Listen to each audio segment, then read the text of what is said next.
All right, welcome everyone to Creating a Culture of Open with the Community College Consortium for OER. I'm really thrilled to be here this afternoon with all of you and with this really stellar panel of passionate and engaged expert open educators. Dr. Robert Awkward from the Department of Higher Education in Massachusetts, Cynthia Orozco, OER librarian at East Los Angeles College, Dr. Judith Sebesta from the Digital Higher Education Consortium of Texas, Kim Ernstmeyer, the grant chair for OpenRN out of Chippewa Valley in Wisconsin, and last but not least, Dr. Shinta Hernandez, department chair at Montgomery College, Maryland. And I want to also mention that Judith and Shinta are on my executive council, and so pleased that they are serving in that capacity this year. So what are you going to learn today, we hope? We hope that you'll take away some best practices for building an open education culture on your campus. We have experts on our panel on promoting student voices in open education advocacy, and also understanding how open pedagogy can be used to make classrooms student-centered and anti-racist. And finally, we hope that this will help you articulate the benefits at your institution of open education to advance equity, diversity, and inclusion. First off, I want to mention that CCCOER is part of a global organization called the Open Education Global, and we have members across the world. We have 3 big events during the year that I hope many of you participate and are open to the entire community. The Open Education Awards, and this month you will be hearing about those educators who are being honored for 2021. And these are educators from around the world, so it will be a really interesting roster of folks. We also sponsor the Open Education Week in March, which is the global celebration. And finally, we have an annual conference. CCCOER itself focuses on community and technical colleges in North America. We were founded over 10 years ago to expand awareness and adoption of high quality OER. We work with faculty, staff, librarians, to support this work. We support leadership in OER, and at the heart of this is improving student equity and success. We are directly aligned with the community college mission. And I wanted to tell you just a little bit about the work we do. We work on various projects supporting open education at our colleges and members. One is the Department of Ed. We are lucky to support the work of the California Community College for equitable change at Hispanic serving institutions. We also run a leadership network, the Regional Leaders of Open Education, which is open to everyone in the community who would like to learn more. And we also have worked on ZTZ degrees and the Open for Anti-Racism program, which is entering its 2nd year. We also maintain guest blogs where we ask the community to share so that we can all learn from the great work they're doing with their students. So we love to hear about what's happening with students, the intersection of equity and openness, and we love to showcase your work through case studies. So we have an amazing membership who drives these events, primarily led through my executive council. This summer, we offered a virtual book club on equity, diversity, and inclusion. This was run by by our equity committee, and they chose a book, the Equity Talk to Equity Walk, and they held 8 facilitated sessions throughout the summer, and we'll hear a little bit more about that.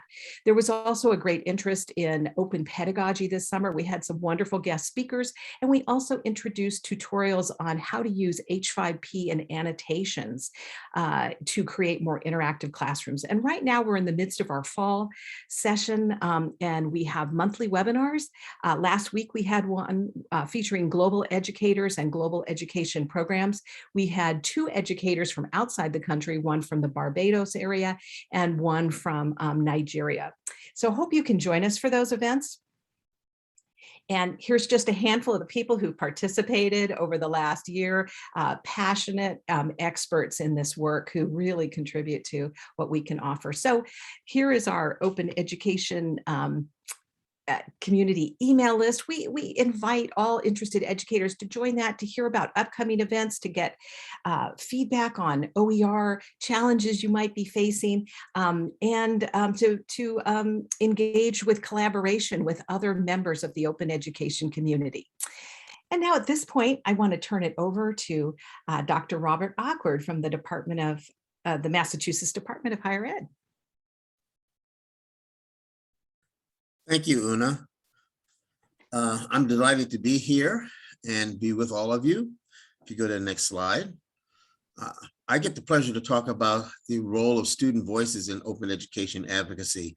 And I think about our work in Massachusetts, and even though there were nascent efforts going back to 2011 at UMass Amherst, led by Marilyn Billings, who many of you may know, and the Go Open project for our community colleges led by Susan Tastian, who I know the CCCOER community knows. Our efforts really took off in 2018 when our Student Advisory Council, in Massachusetts, we have representatives from each of our 28 undergraduate serving institutions who make up the Student Advisory Council, and their role is to basically to inform the Board of Higher Education about issues going on in their campus. They brought a resolution to the board telling them that they needed to get on board and get moving on this issue of OER. And fortunately, the board heard that, responded to that, and asked us in the Department of Higher Education to take leadership and move forward on that. That resulted in the convening the Commissioner of Higher Education, Carlos Santiago, convening an OER working group, and that working group generated a final report and recommendations that led to the statewide OER Advisory Council, which is representatives from our 29 public institutions, the designation of an OER coordinator, which is me, and continued efforts with our students through our Student Outreach and Coordination Committee. Next slide, please.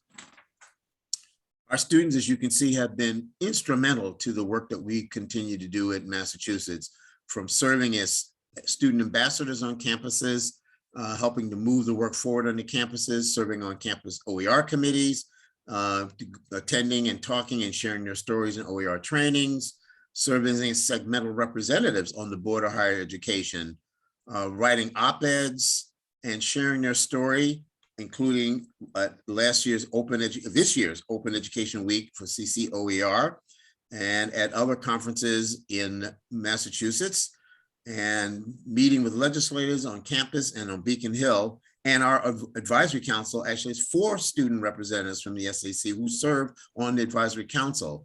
So the work that we do in Massachusetts could not be done without our active student engagement, because the students are the ultimate beneficiaries of the work that we do.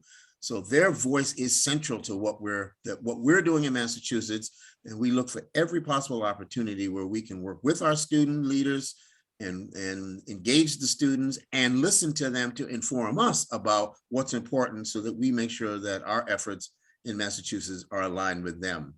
And now with that, I would turn it over to Shinta. Thank you so much, Bob. And it's true that we had the pleasure of hosting Bob and his students during Open Ed Week, and you can catch those videos on our website. And next up, I want to turn it over to Cynthia Orozco from East Los Angeles College. Hi, everybody. I'm Cynthia Orozco. We can move on to the next slide, please. I work in open pedagogy, mostly as a librarian, and I came up with this idea of informative open pedagogy to really kind of start picking away at the process of open pedagogy I wanted to engage my students in. So a working definition is it's one that teaches students about about open education, not just doing open education, but explicitly telling them, okay, this is what it means to be open. Students, when we're creating works, are able to individually and collectively decide what their authorship looks like and what types of licenses that they're using. And it's also one in which students are allowed to opt out at any time. So if they don't want to be working open, if they don't want their name on something that we're working on, they can take their name off of it, or they can do an alternative assignment. Because let's be honest, working open can sometimes be a little scary. Next slide, please. So then what does an informed open pedagogy look like in practice? I think one of the biggest things for me is that students are creators, they are authors, and it's really important to center that at the beginning of my class. And we talk about intellectual property and authors' rights. So the idea that when you're creating something, you have inherent copyright. And this is something that we build at the beginning of class. So by the end of the class, while we're making open works, they realize, okay, I have the permission to make this more open or kind of just keep my regular copyright.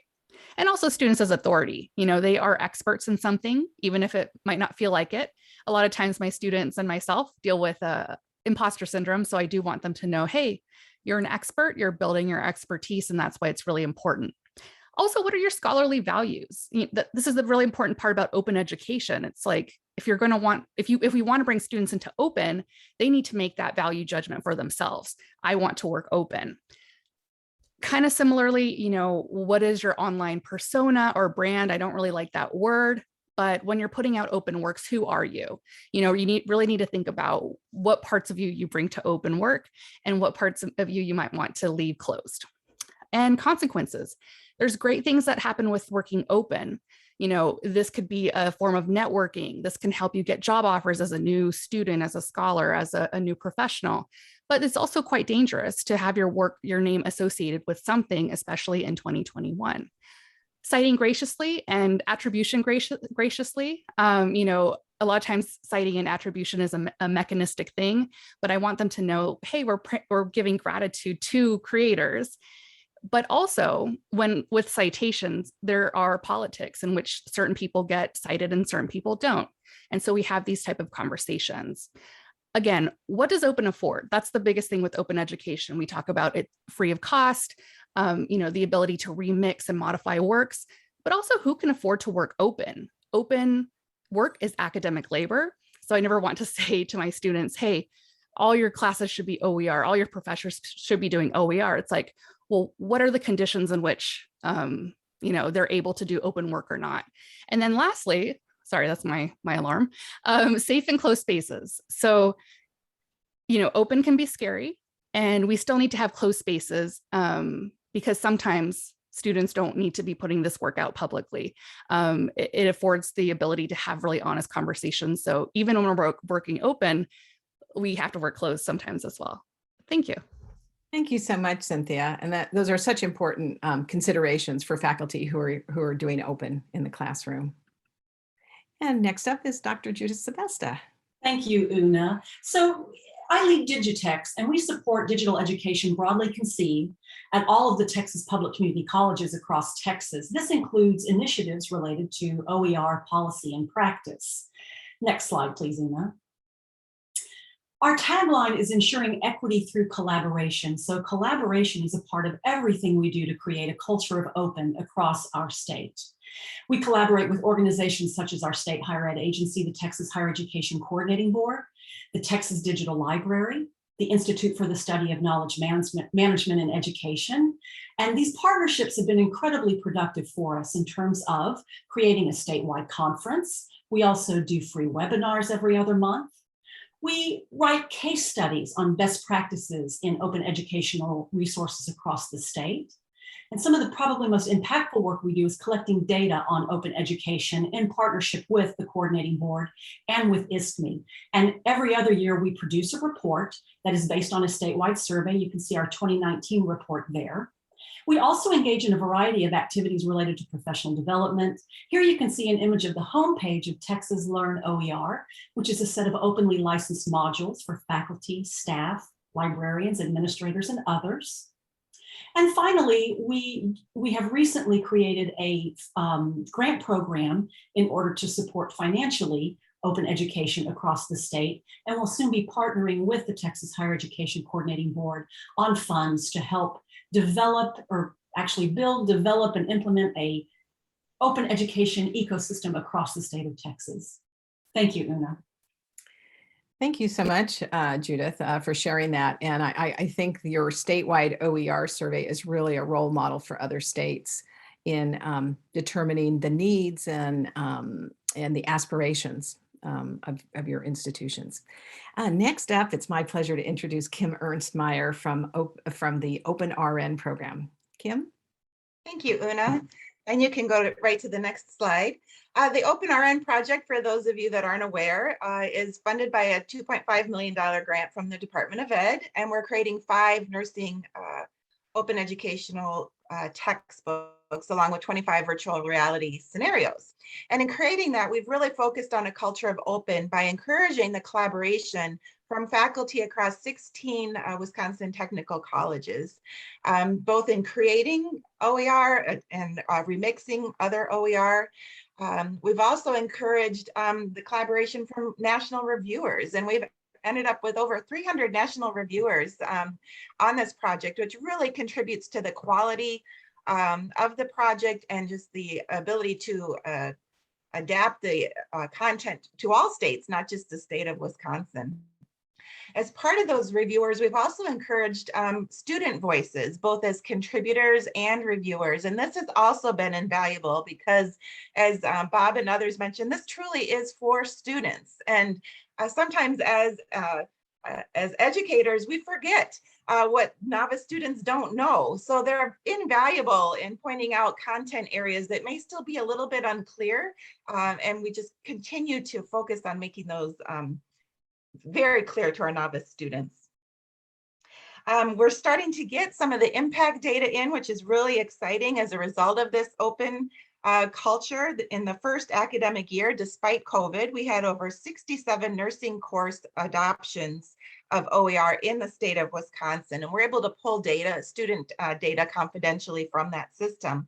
And as a result, you can see on the right here, in the course sections that adopted the OpenRN textbooks, there was a 5% improvement in student success compared to sections that didn't use OER. So we feel like the proof's in the pudding in terms of this open pedagogy, and then having these resources available to all students first day of class that they can use for their success in the courses. One more thing I'll just add is we've also, as part of our project, developed an OER 101 course that faculty take to learn more about the adoption of OER. And as a result of that course, there's been over 200 participants in Wisconsin and other states have also joined us. 73% of those faculty have implemented OER for a student savings of over $500,000 just that first year alone. So the more we can collaborate with faculty and students and get the word out about open, the better it'll be for students. So thank you. Thanks so much, Kim. And I know CCCOER is a cheerleader for OpenRN, and we just thrilled to hear about the work. I don't know how Kim does it all. She's available to present, help other people who are aspiring for grants as well. And they're just, yeah, we couldn't be more pleased to share the great work they're doing. All righty. Well, last but certainly not least is Dr. Shinta Hernandez from Montgomery College, who is the department chair there.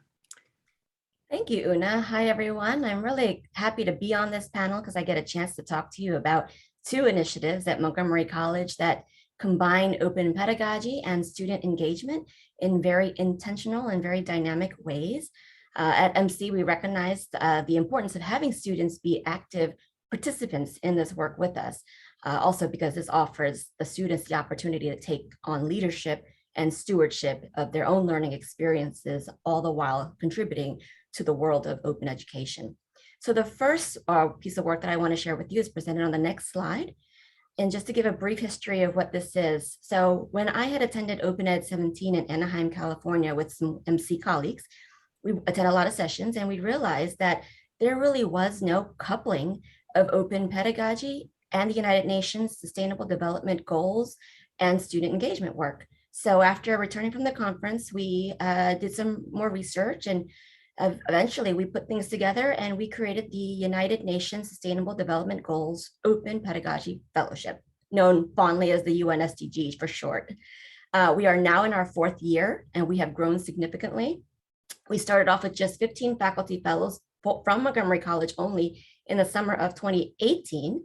And now we have 43 faculty fellows from 7 institutional partners across North America. And to give you a sense of who those partners are who have joined us are Kwantlen Polytechnic University in Canada, Langara College and Thompson Rivers University, also in Canada. And our US partners include Maricopa Community College System in Arizona, Pima Community College, also in Arizona, and the Community College of Baltimore County in Maryland. So basically, the essence of this fellowship is that fellows are paired up in teams with someone outside of their discipline, as well as not from their institution, because it's important for us to do an interdisciplinary cross-institutional fellowship. And they are charged with creating renewable assignments that target one or more of the UN SDGs, and they have their students go become agents of change in their communities. And so to date, we have impacted approximately 3,000 students in the last 3 years. That does not include this year's numbers. We're still collecting that information. And then we were honored and humbled to receive the OE Awards for Excellence for Open Pedagogy just last year. So that is, again, we're just very humbled for at this recognition. So we appreciate that. The other initiative I want to talk about is presented on the next slide. And this is brand new. And it is the Montgomery College Social Justice Ambassadors Program, a faculty and student partnership to decolonize higher education. This is an internal grant, and we are just launching this. So everything is really new. And this flyer is probably still in draft form, but this is what we have to share. And basically, this work is going to put students front and center in promoting social justice in higher education, as well as in decolonizing education at MC. And really, the primary goal here is to consider student voices and to look at student collaborations in aspects of course curriculum. So to help us promote social justice within the classroom. It's going to be a competitive process. Selected students will be paired up with selected faculty to work as co-creators of a redesigned course curriculum. And then the work that they produce will be openly licensed and available in an online repository like the Maryland Open Source Textbook Initiative Most Commons Hub. So we're going to have information sessions this year. We'll have the application process, and we'll make a decision on who the faculty-student pairings will be in time for the spring 2022 semester. And just one more note, students will receive a stipend for their work here, and faculty will get professional development credits. So in a nutshell, those are the two things that we are doing at Montgomery College. Thank you, Una. Thank you so much, Shinta. And that your second program, which is just starting up, sounds just really amazing. So we'll stay tuned for that. And thank you for mentioning the Open Education Award. 3 out of 5 of our panelists here today have been featured. Their work has been featured, both Cynthia, Kim, and Shinta through the Open Education Awards. And Judith and Bob, I'm sure yours is coming soon. We really love to share our amazing community's work. And I have to say at this point, congratulations, a huge hand to this panel who came in on time. We have about 3 minutes left in our 25-minute slot. Would you like to stop the recording now and do the questioning live at the conference, or would you like to take that first question? Any thoughts?